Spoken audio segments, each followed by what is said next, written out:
Assalamualaikum warahmatullahi wabarakatuh, teman-teman semua. Kembali lagi dengan saya Enci di channel Jendela Malam. Pada kesempatan kali ini, saya bersama narasumber saya akan menceritakan pengalaman seseorang di salah satu rumah sakit, tepatnya di Bandung. Nah, gimana gambarannya, Ramdan? Jadi kejadian ini itu hanya sepele ya, maksudnya gara-gara hal sepele gitu jadi datengin gitu. Tapi emang bukan dari wujud nyata gitu. Ada juga di wujud nyatanya, cuman yang lebih menariknya itu di dalam mimpi gitu. Kayak ketindihan rep-rep juga gitu. Ya mungkin stop dulu ya Ramdan, kita masuk dulu ke opening.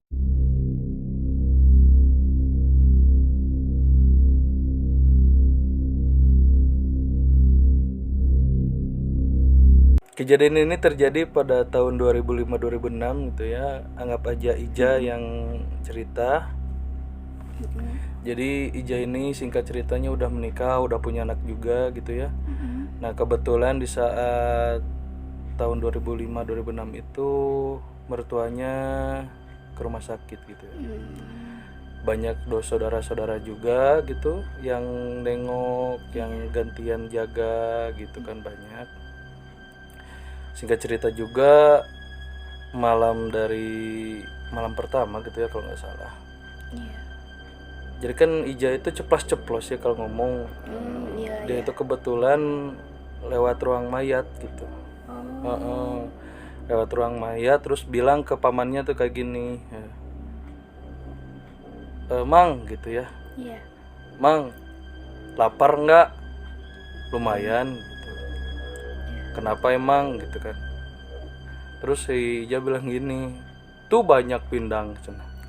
Sambil mandang itu kamar mayat, kan juga soalnya kan di sana itu kan banyak mayat yang dikerudungin gitu, yang ditutupin kain putih kan kayak pindang gitu, leluconnya itu. Ya kan pamannya juga bilang kayak gini, kemana aja bilang teh jangan sompral gitu kan, intinya mah itu mah bercandanya kelebihan gitu kan ya. Si Ija malah ketawa gitu, intinya bukan mikir gitu ya. Gak lama dari situ singkatnya juga malam gitu ya. Jadi pas malamnya itu si Ija bagian ngejaga gitu sama paman yang barusan 3 orang sama sama bapak mertua gitu ya. Pas mau tidur kerasa dia juga emang udah tidur. Itu di dalam mimpi itu gini, ada 3 sosok gitu ya, jangkung gede gitu kayak, tapi bukan tampilannya bukan genderuwo atau apa gitu, enggak. Jadi orang biasa, cuman badannya tuh gede-gede gitulah. Pas gak lama dari situ teh si 3 orang itu teh nyamperin gitu, kayak yang maksa, kayak yang ngambil paksa gitu. Ngambil paksa gitu. Sini ikut lah seperti itu. Ditolak juga ya, tetap kan kalah badan gitu ceritanya. Dibawalah ke mobil. Dibawa ke mobil. Si supirnya itu kan diantara 3 orang itu supirnya. Jadi si mobilnya itu ditabrakin ke dinding gitu sampai hancur gitu si mobilnya. Kan kaget ya. Jadi ibaratnya dia tuh lagi menceritakan mereka tuh meninggal tuh karena apa gitu. Masuk ke kejadian tragedi dia, kenapa dia meninggal gitu. Itu teh sampai berulang-ulang malahan mah, kayak yang bilang gini gitu, yang 3 orang itu teh. Nah, gini, mati saya teh gini gitu. Dia juga udah bilang gitu. Ini nih cara gue mati gini. Gitu. Kita itu meninggal tuh karena ini gitu. Itu sampai kejadiannya diulang-ulang, malahan sampai trauma gitu ya di mimpinya juga. Nah, dari situ di dalam mimpi kan, kalau dalam mimpi itu GJ ya gitu. Tahu-tahu ada di rumah sakit lagi gitu. Nah, pas di rumah sakit itu teh dia teh kayak sukmanya dia teh keluar gitu.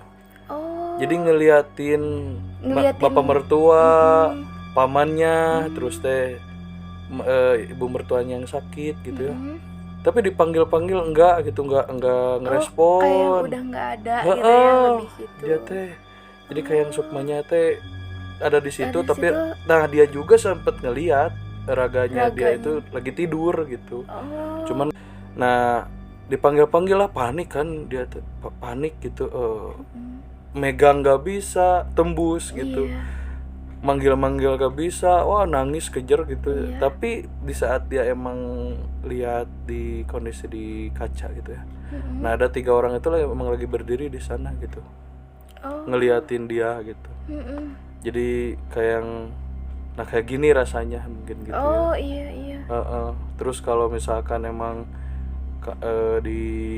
dicandain kayak gitu, nah gini Nah, rasanya, gini gitu, ngasih pelajaran lah gitu, Iya. ibaratnya mah. Nah dari situ juga panik ya, Iya. dia teh. Pastilah, apalagi kayak gitu. Tapi dia emang sadar gitu, anehnya tuh emang sadar gitu, nggak kayak ngimpi gitu, emang sadar dia teh ngelakuin itu ngelakuin, gitu. megang tangan gak bisa, manggil-manggil gak bisa, ujung-ujungnya nangis juga gak ada yang denger kan. Ya kan itu Sukmanya dia, bukan gitu. bukan sama raganya dia. Nah gitu. Singkat cerita mungkin ya kebetulan adan awal. Jadi pas kejadian itu teh nggak lama dari situ teh adan awal. Jam adan yang jam 3 teh gitu. Iya. Nah kebangun dia teh kan, kebangun.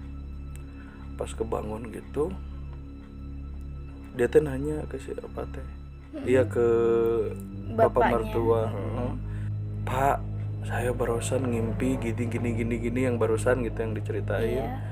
Terus bapaknya juga bapak teh gitu? enggak, jadi bapaknya itu dipegang tembus Pak gitu. Terus Dia nyeritain teh, semuanya nyeritain gitu. pasti kondisi dia yang kedua juga gitu. Si pamannya juga ngedengerin ya, pamannya juga malah ngetawain gitu ya. Dan pamannya juga nggak tahu bisa nggak tahu enggak juga gitu ya, nggak tahu orang emang pinter atau gimana gitu. Kalau bapak mertuanya bilang kayak gini, ya ngapain lah kayak gitu kelebihan gitu. Mungkin bicaranya juga sompral gitu ya. Makanya jangan kayak gitu. Intinya mah diceramahin gitu, dikasih intinya dikasih petunjuk itu biar jangan gitu lagi gitu. Terus dikasih nasehatin lah gitu. Terus dikasih minum di situ juga. Ujung-ujungnya nggak tidur juga, jadi takut kejadian lagi gitu. Soalnya emang kata si pamannya juga, katanya emang ada yang ngantri juga yang pengen masuk gitu. Itu jadi pengen, kan kalau di kamar mayat bukan 1 atau 2 mayat gitu kan. Iya. Jadi gara-gara kejadian itu tuh emang banyak yang ngantri mau masuk. Gitu. Mau nyeritain dia bisa di sini gara-gara kenapa gitu. Gitu. Ya ujung-ujungnya si Ija itu trauma gitu ya. Cuman alhamdulillahnya juga traumanya juga udah nggak terlalu berlebihan. Cuman dia traumanya paling kalau ke rumah sakit itu siang aja gitu, nggak mau nginep di sana gitu. Karena trauma kejadian lagi mimpi kayak gitu. Intinya yang udah meninggal itu nyeritain kisah dia dulu pas dia mau meninggal gitu ya. Gitu ngasih tahu lah kayak gitu. Nah, ini rasanya itu gitu, seperti ini gitu. Ya gitu mungkin teman-teman ya, cuman segitu dulu ceritanya. Ijaya juga cuman segitu gitu nyeritanya, nggak ada kelanjutan selanjutnya gitu. Iya. Oke teman-teman, mungkin cerita yang kali ini yang dibawakan oleh Aramdan hanya segini. Mungkin kalau ada yang nggak jelas dalam apa sih tutur ceritanya, kan ini udah menurut saya sih udah jelas ya. Apa yang menyebabkan dia kayak gitu udah jelas banget sih. Tapi kalau kalian mau lebih jelas, kalian boleh komen di bawah ya. Oke, mungkin ceritanya udah selesai ya guys. Semoga kalian di luar sana sehat-sehat terus, yang sedang beraktivitas semangat beraktivitasnya, yang sudah beraktivitas selamat beristirahat. Dan buat kalian jangan bosan-bosan buat dengerin cerita di Jendela Malam. dan saksikan episode-episode selanjutnya. Mengerikan. Saya Enci dan narasumber saya Aram, dan kami berdua pamit undur diri.